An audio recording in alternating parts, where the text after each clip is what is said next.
জলটা পাবো। ডাব কাটার পরে তুমি ये चलेगा ये।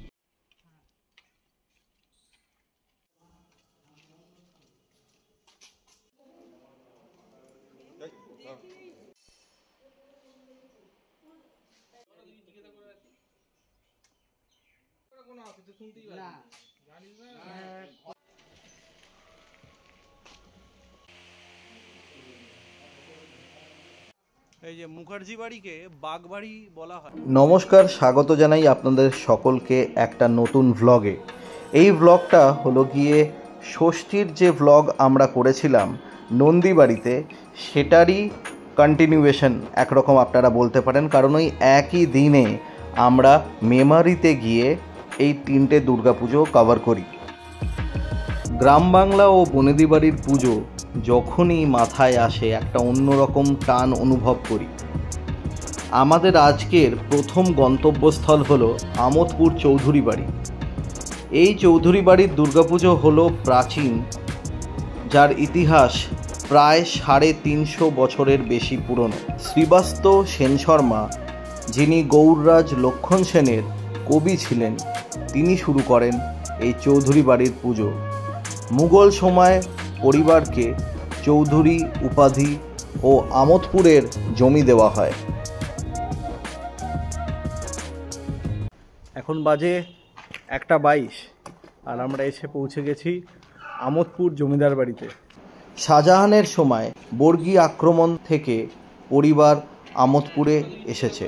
চন্দ্রশেখর চৌধুরী ঠাকুর নিয়ে আসেন এবং পুজো শুরু করে। আমরা কিন্তু শুরুতে ভাবছিলাম যে ওইখানে হয়তো পুজো, কিন্তু আমরা দেখলাম যে না, ওখানে হলো কালী মন্দির। তো তার আগেই এই যে গাড়ি দাঁড় করানো হয়েছে ওইদিকে, এই বাড়ি চৌধুরী নিবাস এখানে লেখা আছে, তার ঠিক উল্টো দিকে এইখানে হয় দুর্গাপুজো। এই পুজো মহালয়ার 7 দিন আগে শুরু হয়, অন্যান্য পুজোর থেকে আগে। পরিবারের মেয়েরা গ্রামের বাড়িতে গিয়ে চাল আনেন, তা ভেঙে আলপনা তৈরি করেন ঠাকুর দালানে। বৈষ্ণব নিয়ম মেনে পুজো হয়।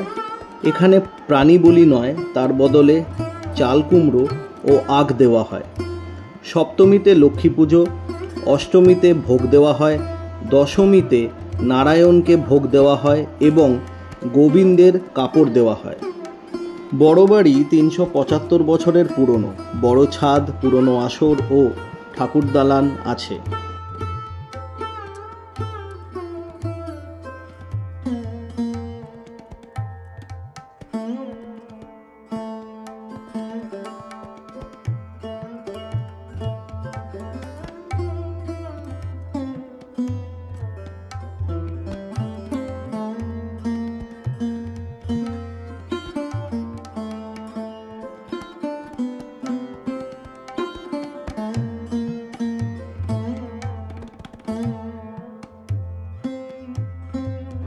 এই অপূর্ব পুজোর দালান যখন আমরা ঘুরে দেখছি, আমাদের পরিচয় হয় সন্দেশের সাথে। তুমি ঠাকুর দেখতে এসছো?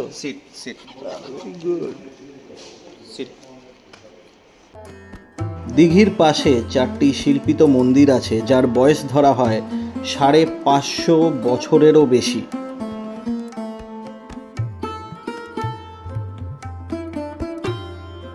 চৌধুরী বাড়ির পুজো দেখে আমরা পুকুরের পাশ দিয়ে চলে যাই হরগৌরীর পুজো দেখতে। এটা শুনলাম নাকি মাটির বাড়ির ওপর টিনের চাল দেওয়া একটা মন্দিরের ভেতরে এই পুজোটা হয়। এই পুজো নাকি খুবই প্রাচীন। এখানে আপনারা পায়ে হেঁটেও যেতে পারেন চৌধুরী বাড়ি থেকে, কিন্তু আমরা গাড়ি নিয়ে গেছিলাম বলে একটু ঘুরে যেতে হয়েছে। ওই দিক দিয়েও আসা যেত, আমরা যেদিকে ছিলাম, কিন্তু ওদিক দিয়ে হেঁটে আসতে হবে। আমরা পুরো পুকুর পাড় দিয়ে ঘুরে এলাম। এখানে গাড়ি বলছে তো চলে যাবে, কিন্তু সামনে প্যান্ডেল আছে বলে একটু অসুবিধা হতে পারে। তো কোনোভাবে ম্যানেজ করে, দেখুন একদম সরু রাস্তা, সাইড করে গাড়ি রাখা হয়েছে। হ্যাঁ, মনে হচ্ছে টিনের চাল এইটাই। হ্যাঁ, মাটির বাড়ি, টিনের চাল, দারুণ কিন্তু।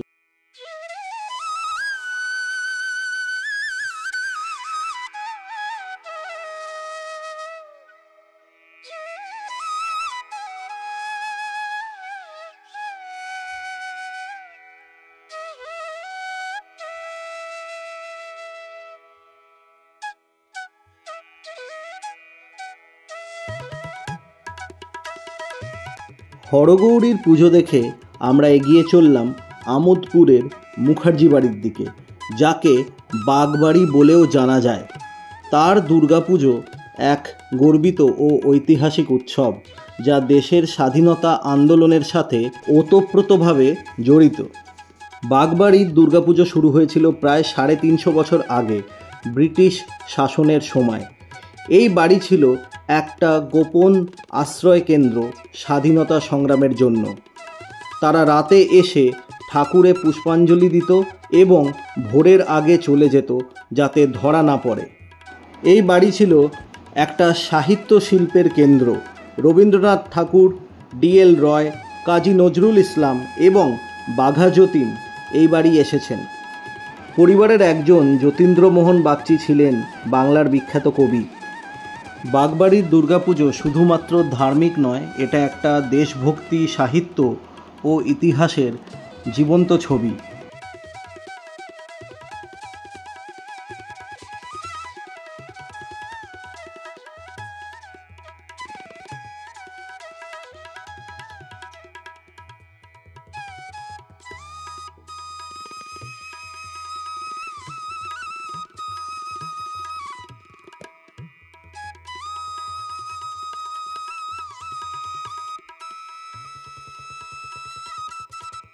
মুখার্জি বাড়ির এই পুজো বাগবাড়ি বলে আরও বেশি প্রচলিত, তার কারণ এই সিংহের স্ট্যাচুর জন্য।